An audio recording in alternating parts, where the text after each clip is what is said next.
രാമായണത്തെ നമ്മൾ ഗൗരവപൂർവ്വം പഠിക്കുമ്പോൾ, അങ്ങനെ ഗൗരവപൂർവ്വം പഠിക്കുമ്പോൾ എന്ന് നമ്മൾ പറയേണ്ട കാര്യമില്ല, നമ്മൾ ഗൗരവപൂർവ്വം പഠിച്ചുകൊണ്ടിരിക്കുകയാണ്. നമ്മൾ കർക്കിടക മാസത്തിൽ രാമായണം ഓരോ ദിവസവും പാരായണം ചെയ്യുമ്പോൾ നമ്മൾ ഒന്ന് ശ്രമിച്ചാൽ നമുക്കതിനകത്തേക്ക് പ്രവേശിക്കുക കൂടി ചെയ്യാം. അതൊരു യാന്ത്രിക പ്രവൃത്തിയായി പോവാതെ നമുക്കതിലേക്ക് അതിൻ്റെ സത്ത എന്താണെന്ന് അന്വേഷിച്ചിറങ്ങുക കൂടി ചെയ്താൽ നമുക്ക് പുതിയ ചില ബോധ്യങ്ങളുണ്ടാവും. എഴുത്തച്ഛനെക്കുറിച്ച് നമ്മൾ ധാരാളമായി പ്രശംസിച്ചുകൊണ്ടേയിരിക്കുന്നു ഈ ദിവസങ്ങളിലെല്ലാം. അങ്ങനെ നമ്മൾ പ്രശംസിക്കാതിരിക്കുന്നത് എങ്ങനെ? പ്രകടമായ വലിയ സംഘടിത ശക്തികൾ ചേർന്ന് നടത്തുന്ന വലിയ സമരങ്ങൾക്കും വിപ്ലവങ്ങൾക്കുമൊക്കെ ലോക ചരിത്രത്തിൽ മഹാസ്ഥാനങ്ങളുണ്ട്. കാരണം അവ ജീവിതത്തിൻ്റെ ഗതി മാറ്റിയിട്ടുണ്ട്. ജീവിതത്തിൻ്റെ ഗതി മാറ്റുക മാത്രമല്ല, ജീവിതത്തിൻ്റെ സ്വഭാവം മാറ്റിയിട്ടുണ്ട്. എല്ലാ മാറ്റങ്ങളും അടിസ്ഥാനപരമായി നമ്മൾ സംഘടിതമായി നടത്തുന്നതായാലും വ്യക്തിപരമായി നടത്തുന്നതായാലും അത് അടിസ്ഥാനപരമായി മനുഷ്യൻ്റെ സ്വഭാവം നിർണ്ണയിക്കണം. ആ സ്വഭാവത്തിന് മഹിമയുണ്ടാക്കി കൊടുക്കണം. സ്വഭാവം എന്ന വാക്കിൻ്റെ അർത്ഥം തന്നെ, നമ്മൾ ഈ സ്വഭാവം എന്ന് പറയുന്ന വാക്കിൻ്റെ അർത്ഥമായി നമ്മൾ സാധാരണ ധരിച്ചിട്ടുള്ളത് വളരെ മര്യാദക്കാരനായി പെരുമാറുക എന്നാണ്. സ്വഭാവം എന്നാൽ അതല്ല, നമ്മളുടെ ആത്മഭാവമാണ് സ്വഭാവം. നമ്മളുടെ ഉള്ളിൽ എന്താണോ അതിനെ പരിഷ്കരിക്കാൻ കഴിയുന്ന എല്ലാറ്റിനെയും സമൂഹത്തിന് സ്വീകരിക്കാം. അതിനെ പരിഷ്കരിക്കുന്ന എല്ലാറ്റിനെയും സ്വീകരിച്ചിട്ടുണ്ട്. എഴുത്തച്ഛനെ എന്തുകൊണ്ടാണ് നമ്മൾ സ്വീകരിക്കുന്നതെന്ന് ചോദിച്ചാൽ, എഴുത്തച്ഛൻ ഈ ആത്മഭാവത്തെ പരിഷ്കരിച്ച ആളായതുകൊണ്ടാണ്. കേരളത്തിൻ്റെ ആത്മഭാവത്തെ പരിഷ്കരിച്ചു. എന്നതിന് കേരളമെന്നല്ല പേരെങ്കിലും, ഈ ഭാഷ സംസാരിക്കുന്നവൻ്റെ ആത്മഭാവത്തെ പരിഷ്കരിച്ചു. ആ ആത്മഭാവത്തെ പരിഷ്കരിച്ചത് നമ്മൾ രാമായണത്തെക്കുറിച്ച് പറയുമ്പോൾ പലതവണ ആവർത്തിച്ചിട്ടുള്ളതുപോലെ അതതിൻ്റെ അദ്വൈത സിദ്ധാന്തം പ്രചരിപ്പിച്ചതുകൊണ്ട് മാത്രമല്ല, പകരം അന്ന് വരെ നിലനിന്നിരുന്ന സാമൂഹിക ജീവിതത്തിലേക്ക് എഴുത്തച്ഛൻ പുതിയ ഊർജം കടത്തിവിട്ടു. ഇന്നലെ വരെ വായിച്ചിട്ടില്ലാത്തവന് വായിക്കാം എന്ന് എഴുത്തച്ഛൻ പറഞ്ഞു. ഇന്നലെ വരെ ആലോചിച്ചിട്ടില്ലാത്തവന് ചിന്തിക്കാം എന്ന് പറഞ്ഞു. അത് നമ്മൾ വിചാരിക്കുന്നതിലും വലിയൊരു വിപ്ലവമാണ്. ഇന്നലെ വരെ ചിന്തിക്കാൻ അവകാശമില്ല, നീ ഞങ്ങൾ പറയുന്നത് മാത്രം കേട്ടാൽ മതി, നിനക്ക് വേണ്ടി ഞങ്ങൾ ചിന്തിക്കും എന്ന് പറയുന്ന സ്ഥലത്തു നിന്ന് എഴുത്തച്ഛൻ മലയാളിയോട് പറഞ്ഞത് നിങ്ങൾക്ക് നിങ്ങളുടേതായി ചിന്തിക്കാം എന്നാണ്. നിങ്ങൾക്ക് നിങ്ങളുടേതായി പ്രാർത്ഥിക്കാം എന്ന് മാത്രമല്ല, നിങ്ങൾക്ക് നിങ്ങളുടേതായി പ്രാർത്ഥിക്കാം. നിങ്ങൾക്ക് നിങ്ങളുടെ സ്വന്തം ആരാധനാമൂർത്തിയായി നിങ്ങൾ പറയുന്ന ശ്രീരാമനെ സ്വീകരിക്കാം. നിങ്ങൾക്ക് സ്വന്തമായി സ്വീകരിക്കുമ്പോൾ തന്നെ നിങ്ങൾ അതേക്കുറിച്ചുള്ള വലിയ ഗഹനമായ ആലോചനകളിലേക്ക് കൂടി അത് നയിക്കപ്പെടണം എന്നാണ് എഴുത്തച്ഛൻ പറഞ്ഞത്. നമ്മളുടെ അധ്യാത്മരാമായണത്തിൻ്റെ വളരെ പ്രസക്തമായിട്ടുള്ള ഒരു അവസ്ഥ നമ്മൾ പരിശോധിക്കുമ്പോൾ നമുക്ക് കാണാൻ കഴിയുന്നത്, അധ്യാത്മരാമായണത്തിൻ്റെ പല പല ഭാഗങ്ങളിലായി എഴുത്തച്ഛൻ അദ്ദേഹത്തിൻ്റെ ഈ സാമൂഹിക അവബോധത്തെ വിതറിയിട്ടിട്ടുണ്ട്.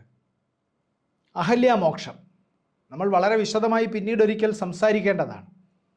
എങ്കിലും അഹല്യാമോക്ഷത്തിൻ്റെ സന്ദർഭത്തിൽ ഈ മോക്ഷത്തിന് ശേഷം അഹല്യ നടത്തുന്ന ശ്രീരാമസ്തുതിയുണ്ട്. ശ്രീരാമസ്തുതി, ആ ശ്രീരാമസ്തുതിക്ക് 2 ഘട്ടങ്ങളുണ്ട്.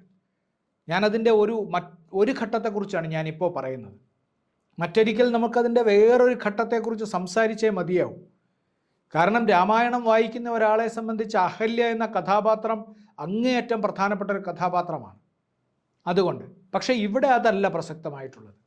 ആ അഹല്യാമോക്ഷത്തിൻ്റെ ശ്രീരാമനെക്കുറിച്ച് പറയുന്നതിൻ്റെ സ്തുതിച്ചിട്ട് അഹല്യ ഒരു ഫലശ്രുതി പറയുന്നുണ്ട്. അതിന് ഇതെങ്ങനെയാണ് ആയിത്തീരേണ്ടത് എന്നതിൻ്റെ ഒരു ഫലശ്രുതി അതിങ്ങനെയാണ്: പുത്രാർത്ഥി ജപിക്കിലോ നല്ല പുത്രന്മാരുണ്ടാം, അർത്ഥാർത്ഥി ജപിച്ചീടിൽ അർത്ഥവുമേറ്റമുണ്ടാം. പുത്രനെ ആഗ്രഹിക്കുന്നവൻ ജപിച്ചാൽ അവന് പുത്രനുണ്ടാവും, ധനം ആഗ്രഹിക്കുന്നവൻ ഇത് ജപിച്ചാൽ അവന് ധനമുണ്ടാകും. ഇനി കുറച്ചാളുകളുടെ കാര്യം പറയുന്നു, ഇവർക്കും ഇതാകാം എന്ന്. ഗുരുതൽപകൻ, കനകസ്തേയി, സുരാപായി, ധരണീസുരഹന്ത, പിതൃമാതൃഹാഭോഗി, പുരുഷാധമനേറ്റമെങ്കിലും അവൻ നിത്യം പുരുഷോത്തമം ഭക്തവത്സലം നാരായണം ചേതസി രാമചന്ദ്രം ധ്യാനിച്ച് ഭക്ത്യാ ജപിച്ചാദരാൽ വണങ്ങുകിൽ സാധിക്കുമല്ലോ മോക്ഷം എന്ന്. ഇതിൽ പറയുന്ന ഈ പദങ്ങളൊക്കെ നോക്കണം. ഗുരുതൽപകൻ, ഗുരുതൽപകൻ എന്ന് പറഞ്ഞാൽ അതിന് വലിയ മോശപ്പെട്ടൊരർത്ഥവും കൂടിയുണ്ട് കേട്ടോ. ഗുരുവിനെ നിന്ദിക്കുന്നവൻ എന്ന് നമുക്ക് തൽക്കാലം അതിനർത്ഥം പറയാം. കനകസ്തേയി, സ്വർണം മോഷ്ടിക്കുന്നവൻ. സുരാപായി, മദ്യം ഉപയോഗിക്കുന്നവൻ. ധരണീ സുരഹന്ത, ബ്രാഹ്മണനെ കൊല്ലുന്നവൻ. ബ്രഹ്മഹത്യ വലിയൊരു പാപമായി പരിഗണിക്കപ്പെട്ടിരുന്നു പണ്ട്. പിതാവിൻ്റെയും മാതാവിൻ്റെയും സ്വത്ത് അപഹരിക്കുന്നവൻ. നിരന്തരമായി ഈ ആസ്തിക്യബോധം വെടിഞ്ഞ് ഭയങ്കരമായിട്ട് ഭോഗതൽപരനായി ജീവിക്കുന്നവൻ. പുരുഷാധമൻ, ഇങ്ങനെയൊക്കെയുള്ള മനുഷ്യൻ. ഈ പുരുഷൻ എന്ന് പറയുമ്പോൾ അത് ആണിനെക്കുറിച്ച് മാത്രം പറയുന്നതല്ല കേട്ടോ. ആണിനെക്കുറിച്ച് മാത്രം പറയുന്നതല്ല. പുരുഷൻ എന്ന് പറയുന്നത് നമ്മൾ മനുഷ്യനെക്കുറിച്ച് പറയുന്നതാണ്. പുരുഷാധമൻ, ഇങ്ങനെയുള്ള മനുഷ്യൻ, അധമനായി പോയിട്ടുള്ള ഒരുത്തനുണ്ടെങ്കിൽ അവനും ഈ രാമനാമം ജപിക്കാം എന്നാണ്. അത് രാമനാമം ജപിക്കാം എന്ന ഒരു ചെറിയ കൽപ്പനയിലേക്ക് മാത്രം അത് ഒതുങ്ങുന്നില്ല. നിങ്ങൾ ഈ രാമനാമം ജപിക്കണമെങ്കിൽ, എഴുത്തച്ഛൻ പറഞ്ഞ ഈ രാമനാമം ജപിക്കണമെങ്കിൽ നിങ്ങൾ രാമായണം വായിക്കണം. ആ രാമായണം വായിക്കാൻ ഇങ്ങനെ സമൂഹത്തിൽ നിന്ന് തിരസ്കൃതരായി എന്ന് നമ്മൾ വിചാരിക്കുന്നവർക്ക് അർഹതയുണ്ടെന്നാണ് എഴുത്തച്ഛൻ പറഞ്ഞത്. ഹരിനാമകീർത്തനത്തിൽ എഴുത്തച്ഛൻ പറയുമല്ലോ, ഋതുവായ പെണ്ണിനും ഇരപ്പന് ദാഹകന് പതിതന് അഗ്നിയജനം ചെയ്ത ഭൂസുരന്, ഇവർക്കെല്ലാം ഈ ഹരിനാമകീർത്തനം ഉപയോഗിക്കാമെന്ന് എഴുത്തച്ഛൻ നേരത്തെ തന്നെ പറയുന്നുണ്ട്. അവരുടെ കൂടെ എഴുത്തച്ഛൻ സമൂഹത്തിൽ നിന്ന് പുറന്തള്ളപ്പെടാൻ സാധ്യതയുള്ള അധമകൃത്യങ്ങൾ കൊണ്ട് സമൂഹം എല്ലാ കാലത്തും മാറ്റി നിർത്തുന്ന ഇവരെ കൂടി വിമലീകരിക്കുക എന്ന ഒരു ലക്ഷ്യം എൻ്റെ കർമ്മത്തിനുണ്ട് എന്ന് എഴുത്തച്ഛൻ നമുക്ക് ബോധ്യപ്പെടുത്തി തരികയാണ്. അങ്ങനെ നമ്മൾ ഇപ്പോൾ പറയുന്നതിനും അപ്പുറത്തേക്ക് ഈ സാമൂഹിക അവബോധം വർദ്ധിച്ചു വരുന്നത് നമുക്ക് കാണാം. ഇതിനെക്കുറിച്ച് പറയുമ്പോഴെല്ലാം ഇതെന്തോ ഭക്തിയുടെ കാര്യമാണ്, ഇതെന്തോ ഏതോ മതത്തിൻ്റെ കാര്യമാണ്, ഇതൊരു പ്രത്യേക വിഭാഗം, അങ്ങനെയൊക്കെ നമ്മളുടെ ഉള്ളിലുള്ള നമ്മൾ പഠിച്ചു വച്ചിരിക്കുന്ന ധാരാളം വിഭാഗീയതകൾ കൊണ്ട് നമുക്കങ്ങനെ തോന്നും. ടാഗോർ പറഞ്ഞതുപോലെ നിങ്ങളുടെ മനസ്സ് ഇടുങ്ങിയ ബോധ്യങ്ങളുടെ ഭിത്തിയാൽ തടസ്സപ്പെടാൻ പാടില്ല. മനസ്സ് വിശാലമാക്കണം നമ്മൾ. എല്ലാവർക്കും വേണ്ടിയിട്ടുള്ളതാണ് രാമായണം. മലയാളത്തിൽ ജനിച്ച, കേരളത്തിൽ ജനിച്ച് മലയാളം സംസാരിക്കുന്ന സകലർക്കും വേണ്ടിയിട്ടാണ് രാമായണം. അതിൻ്റെ ഭക്തിയുടെ ഭാവം നിങ്ങൾക്ക് ആവശ്യമില്ലെങ്കിൽ അത് ഉപേക്ഷിക്കാം.